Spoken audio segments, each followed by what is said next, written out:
सोचिए एक ऐसा देश जो 1975 तक भारत का हिस्सा ही नहीं था।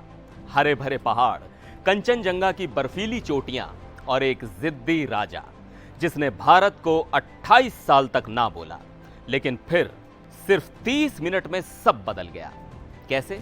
ये कहानी है सिक्किम के भारत में विलय की, जिसमें है ड्रामा, कूटनीति और रॉ की गुप्त चालें। तो तैयार हो जाइए, क्योंकि आज हम इस अनसुनी दास्तान को खोलने जा रहे हैं। तो चलिए शुरू करते हैं। तो पहले यह समझ लेते हैं कि सिक्किम था क्या। सिक्किम यानी भारत के उत्तर पूर्व में बसा एक छोटा सा पहाड़ी देश। इसके एक तरफ नेपाल, दूसरी तरफ भूटान, ऊपर तिब्बत और नीचे पश्चिम बंगाल। इसे अंगूठे जैसा राज्य कहते हैं, क्योंकि इसका शेप वाकई अंगूठे जैसा है। 17वीं सदी से सिक्किम पर नामग्याल वंश के चोग्याल राजा राज करते थे। ये लोग बौद्ध धर्म को मानते थे और सिक्किम एक स्वतंत्र बौद्ध साम्राज्य था। लेकिन 19वीं सदी में अंग्रेज आए और सिक्किम को प्रोटेक्टोरेट बना लिया, यानी बाहर की सिक्योरिटी और डिप्लोमेसी अंग्रेजों के हाथ, लेकिन अंदर का शासन चोग्याल के पास। 1947 में जब भारत आजाद हुआ तो सरदार पटेल ने सारी रियासतों को भारत में मिलाने का जिम्मा उठाया। लेकिन सिक्किम, वो तो कहने लगा कि हम अलग देश हैं। जवाहरलाल नेहरू ने भी सिक्किम को संरक्षित राज्य का दर्जा दे दिया। मतलब सिक्किम की रक्षा और विदेश नीति भारत के हाथ, लेकिन वो अंदर से आजाद। लेकिन यह आजादी ज्यादा दिन टिकी नहीं। क्यों? आइए इस कहानी को थोड़ा और आगे बढ़ाते हैं। अब सीन बदलता है। 1970 के दशक में सिक्किम में हालात बदलने लगे।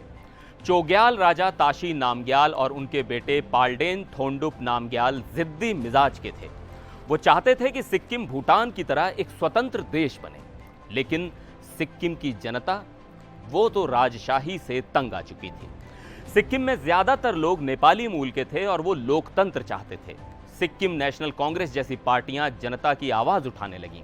खासकर काजी लेहेंदुप दोरजी नाम का एक नेता उभरा, जो राजशाही को खत्म करके सिक्किम को भारत के साथ जोड़ना चाहता था। 1973 में हालात तब बिगड़ गए जब गैंगटॉक में राजमहल के बाहर बड़े बड़े प्रदर्शन होने लगे। जनता सड़कों पर थी और चोग्याल की कुर्सी डगमगाने लगी। और यहीं से कहानी में ट्विस्ट आता है, क्योंकि अब भारत की इंदिरा गांधी और रॉ स्टेज पर एंट्री लेते हैं। अब कहानी में असली मसाला शुरू होता है। 1971 में बांग्लादेश की जीत के बाद इंदिरा गांधी का हौसला 7वें आसमान पर था।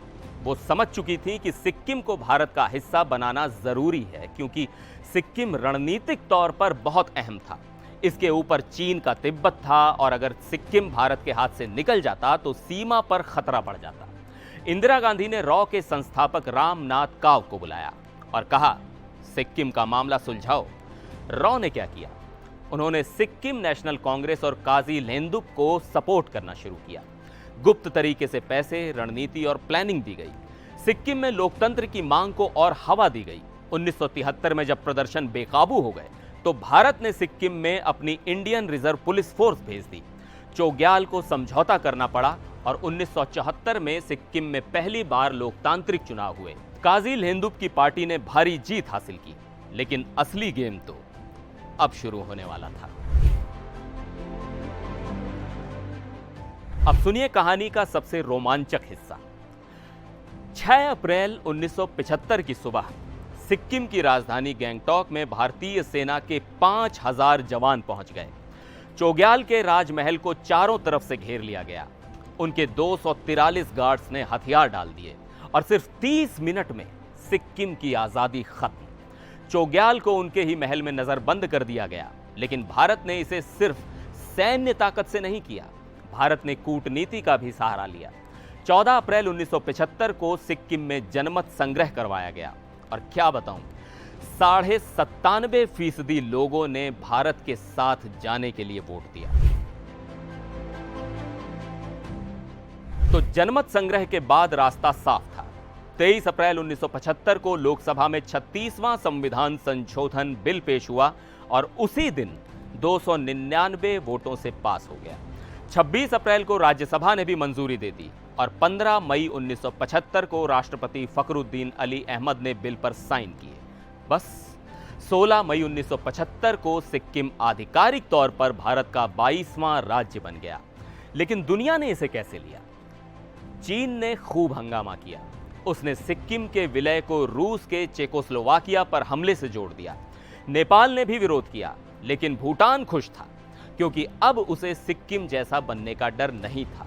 और 2003 में आखिरकार चीन ने भी सिक्किम को भारत का हिस्सा मान लिया। आज सिक्किम भारत का गहना है। कंचनजंगा की चोटियां, गुरुडोंगमार झील और जैव विविधता इसे पर्यटकों का स्वर्ग बनाते हैं। सिक्किम भारत का सबसे साफ सुथरा और शांतिपूर्ण राज्य है। तो सिक्किम की ये कहानी आपको कैसी लगी, कमेंट में जरूर बताइएगा। बस यही थी सिक्किम के भारत में विलय की कहानी। अगर आपको वीडियो पसंद आया तो लाइक का बटन दबाइए, अपने दोस्तों के साथ शेयर कीजिए और चैनल को सब्सक्राइब करना ना भूलें। अगले वीडियो में फिर मिलते हैं, तब तक के लिए जय हिंद।